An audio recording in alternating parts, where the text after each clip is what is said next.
remporter les inters, mais le cross, c'est pas l'objectif de la saison, tout à fait.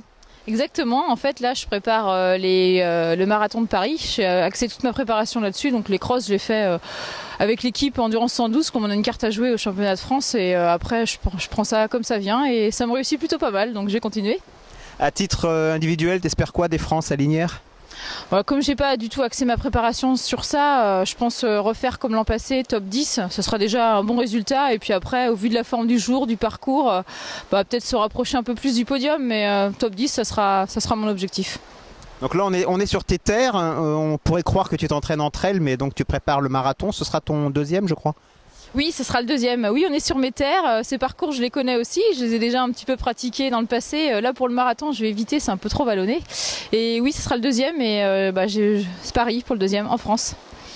Après Berlin, où tu avais fait 2:39,01. Et l'objectif cette année, secret? Non, pas de secret. Comme le premier, je vais remiser sur 2:35, 2:36. Et puis voilà, quoi. Je suis repartie là-dessus. Et puis on verra si ça passe cette fois-ci. Alors tu me disais tout à l'heure, entraînement avec Pascal Chira désormais, qu'est-ce qui a changé, qu'est-ce qui est un petit peu différent? Contrairement à ce que j'ai pu faire, notamment par rapport à la préparation marathon, Pascal il a son approche du long aussi avec Johan sur la marche, donc il me fait expérimenter ça sur le marathon. Donc je fais beaucoup de travail long, allure pas forcément rapide, et j'ai d'ailleurs continué ça même pour le cross, et je me suis rendu compte que ça passait aussi par des séances, ça passait aussi malgré tout sur le cross en n'ayant pas forcément fait de spécifique. Donc je travaille déjà à des sorties de 25-30 km déjà depuis le mois de décembre, donc je me sens plus adaptée en fait aujourd'hui à courir, mieux préparée à courir du long par rapport à ça, quoi. Du vélo aussi qui a fait son apparition?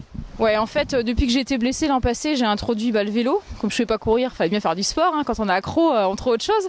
Donc du coup, je me suis mise au vélo de route, un peu de VTT, que je continue à faire en fait aujourd'hui. Alors un peu en salle, parce que les conditions météo en Bretagne, c'est pas formidable. Et j'ai intégré aussi la muscu. Je n'en avais jamais fait jusque-là, et c'est un bon complément. Et ça remplace les côtes, on sollicite moins les tendons, moins les chaînes musculaires.